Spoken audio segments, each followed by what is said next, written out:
Namaste, Jai Hind, and welcome to yet another Zara Hatke conversation with someone I have huge admiration for. He's a former Army Chief, the 28th Army Chief, General MM Naravane. General Sahab, Namaste. Namaskar and Jai Hind, and glad to be here and having this conversation with you. This is a very unique conversation because not everyone expects a military thriller from a general. And that's what the Cantonment Conspiracy is. That's the book. And I'll tell you, and Karan Thapar is right when he says that the pages turn themselves, because I have not been able to get off it. What brought this about? Let's start from there. Well, firstly, it's very encouraging to get such positive feedback. When I thought of writing work of fiction, I wasn't sure whether I will actually be able to pull it off, but to go by what you are saying and what Karan Thapar has said, perhaps I've taken some baby steps in that direction. But I had gone, when I go and give my talks and lectures in various places, at one of the venues where I had gone in the evening, I was staying in a colonial type of a house, not quite unlike where we are sitting right now. And when I was having an after dinner walk with little moonlight and all, I thought this is the ideal situation or location for a murder mystery. So the location came first. That let's write a murder mystery set on that particular house. So it started, you can say, in a reverse direction. And then I started making the plot of what should it be all about. But as you create the characters, the RRR as you call them, Rohit, Renuka and Rehmat, how much of their personalities reflect who General Naravane is? Are there bits and bobs of your own life experiences in this story? No, each character is a person by himself or herself, and I have tried to put into them the qualities which are expected out of army personnel as far as Rohit and Renuka are concerned, and of course the general qualities that we expect of honesty, being forthright, which is expected of all of us, irrespective of what is our profession or social standing. That is also one part which I am trying to bring out, that it doesn't matter what your background is, as long as your heart is in the right place. So you have also said this in the future and not in the past. So you've deliberately set it in 2026, sometime July 2026 onwards, if my memory serves me right from the book. But you also said you've picked the characters as one is a third generation army officer and one is a civilian turned army officer. Is there a reason why you chose? Yeah, this was to bring about, firstly, that the army and armed forces are quite egalitarian. We are not fixated that we can only have people in the army from army backgrounds. Whoever wants to join the army, when I say army, I mean armed forces, but whoever wants to join is always welcome, provided he meets the criteria and passes all the tests required. So that was why I made it such a wide range, which will also be actually motivation for people who read the book, that they can also aspire to join the armed forces. But you also, without saying, said a lot of things, so I'll come to it one by one. One is women in combat, because you say she's one of the first batches where women are officially in the infantry, so directly into arms, so in combat. Are you a votary of it? Well, for that, I have to go back a number of years. When I have two daughters, and when my daughters were young, and when they were deciding, what they would like to be and aspire for, so they said, we don't mind joining the army, but we will join only if we can go to Sikh Light Infantry. which is my regiment. Yeah, 7th Battalion Sikh Light Infantry. So obviously, women in the army, they had already started. Short Service Commission was already there. Yeah. But women in the combat arms was undreamt of then, and it is not even there now. So that thought was there in my mind, So in a way, by making Renuka join the infantry, I am also putting my daughter's dreams into, into action, so to say. But when you write that, you also say that there will be the psychological resistance, the force of habit, and what women will have to go through as they embrace, or the system embraces, women cadre or women officers. Is that a reality? Is that true? Well, the army has always been a very male-dominated force. And as in, when women have started joining initially as short service commission officers, now they've been granted permanent commission. They are now commanding their regiments Yes. at various. Very soon they will also get into the higher ranks, the directive ranks, brigadier and above. So these changes will happen slowly and steadily. We have always had women in the medical corps, Yeah. and they have risen to very high ranks, 3-star ranks, which is the highest rank in the army. So it's not that we are not used to having women in the armed forces, but in active units who also serve in field areas, that is something new. And as with anything new, there are challenges which, and those challenges we'll have to learn on the job how to tackle them. But you also show two sides of the coin, no? Somebody says, "Arey, ye to Fauji parivar se hai, so he's privileged." But from the Fauji parivar's perspective and that Rohit's perspective, he has to A, live up to his father and grandfather's reputation. B, he will always feel, the attitude will be, "Arey, you are getting privilege, so we will not give you privilege." So he has to also prove himself. On the other hand, there is the civilian thing. Tum to civilian ho, tumko kaise pata Fauji based kya hai? So that's what Renuka deals with. Is this a reality when it happens? How do officers deal? And you've also seen how different officers show different approaches to it. Yeah, so these are all different facets of life, I would say. Nothing is ever so cut and dried. Some people are always jealous of your background, and as I've said, they think you've got it easy, you got it made. Even if you go, if you go for a foreign posting, they say, "Ye baap ke wajah se gaya hai." So they never think it was your effort. Rohit भी बोलता है ना, मैं तो I aced my firing, I aced my this, वो तो मेरे father ने नहीं किया. So but where there is any place where subjectivity is involved, because firing, the bullet hit is a bullet hit. Correct. But where a little bit of subjectivity is involved, there definitely people think that family connections and all have worked in your favor. As someone who's led Bharat and Bharat's armed forces through some of the toughest times, 2019 to 2022 was the toughest, if you were to see in a century for us from multiple levels. I'll come to that in a bit. Do you believe that we are ready? Because there are a lot of women who are asking for combat roles. Do you believe that our system is ready and we should consider? Because एक ये भी है कि हमारा तो ठीक है, लेकिन अगर war time में, conflict time में, दुश्मन के हाथ, a woman officer, woman personnel is caught or लग गए, then how would we answer back to society, back to people? Is there a thought process there which says, or is this a thought process that says women can't get as physical as men, and we can't have the same parallel standards, and that's what जंग में दीवार अपना height male man woman देख करके नहीं change करेगी? That's also another argument. So your thoughts? So as I said, there are always many facets to every argument. The physical aspect is of course a major one. And that is because of your bodily structure. It is not that the women would not like to compete or do as well or lift as much weight or run as fast. After all, even in professional sports, you have different categories for men and women. Correct.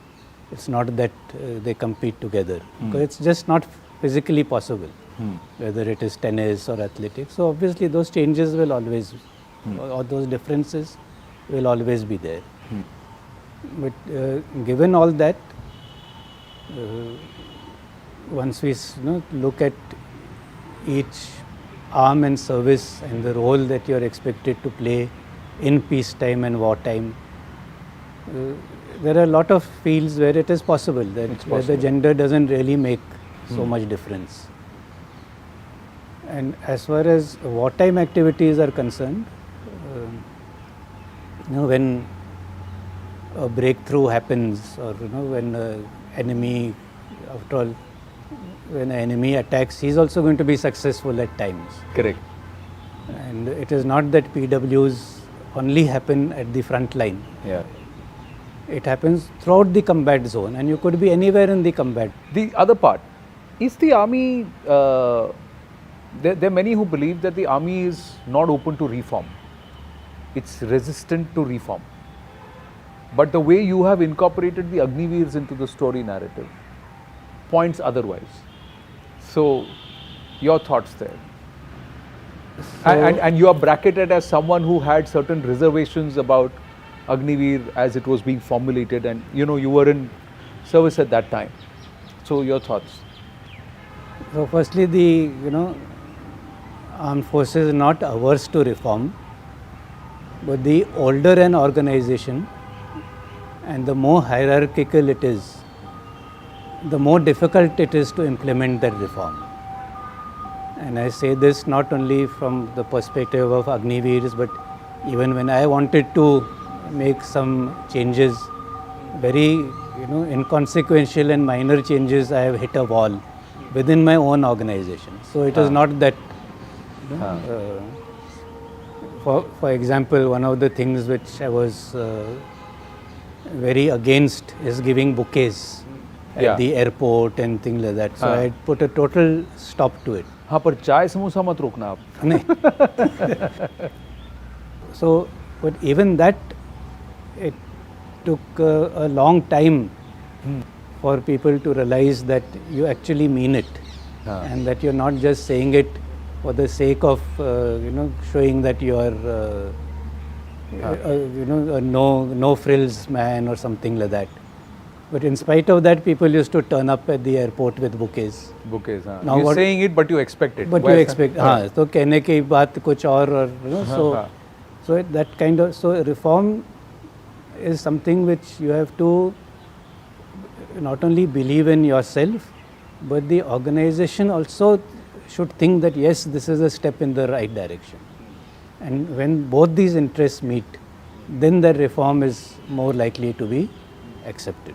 But from the inside and from the outside, it's unfortunate that Agniveer Mukhtiar lost his life, but that was an important cog in the whole plot. But do you believe this is a transformational thing? Is it going to help, hurt? So, or do you still have your reservations? Because you spend time outside also, looking at it from the outside also. So my point always has been, and I made it earlier also, that unless you try something out, how will you know whether it works or not? Correct. And change is what we say is always, change is inevitable. Correct. And changes or reforms to an HR policy is part of your evolution. After all, not very many people know that till the mid-70s, there was no pensionable service. Correct. It's only in 76 that the terms and conditions were changed and this pensionable part was brought in. So if a change of that type could be then done, then why not a change now to a different model?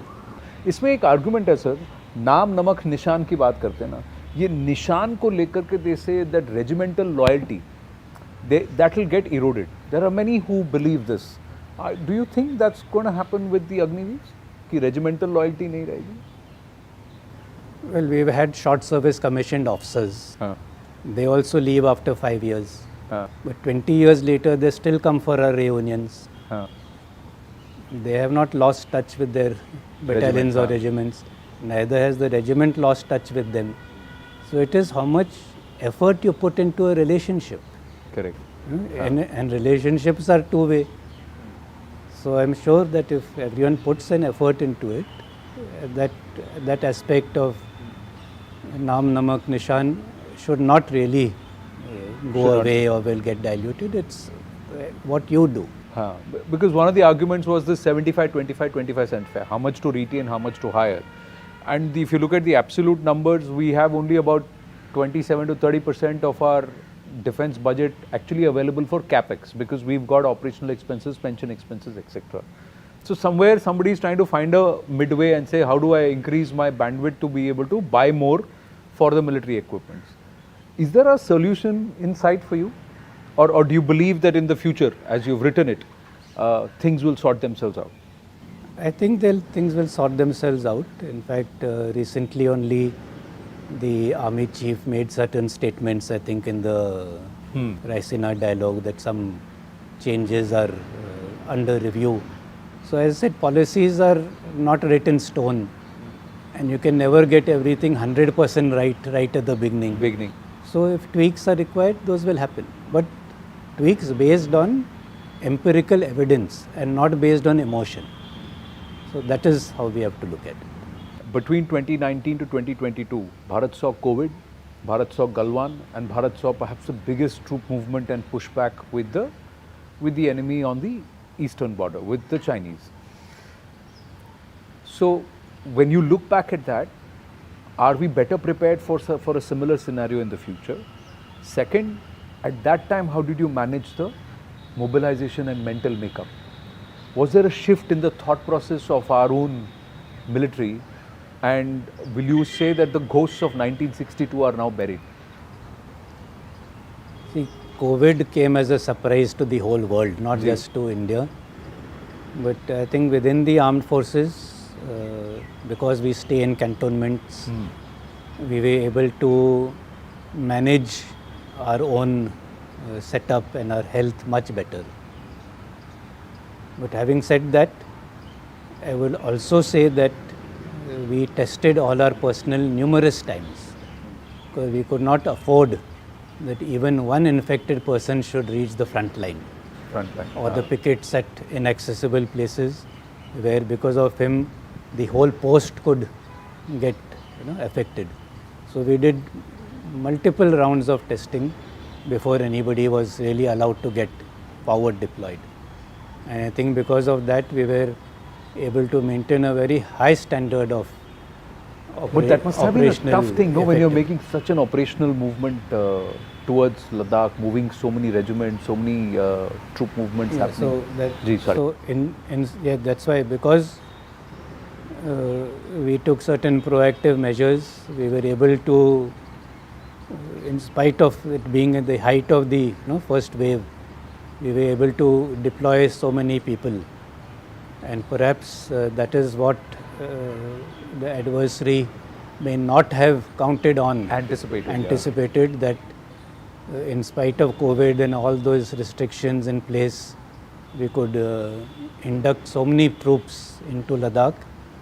And for that I must again, and I've said it number of occasions, and I once again must express my gratitude to the Indian Air Force and their strategic lift capability, which allowed us to carry out such rapid movements, which once again I think was not anticipated, that we will be able to move so many troops into.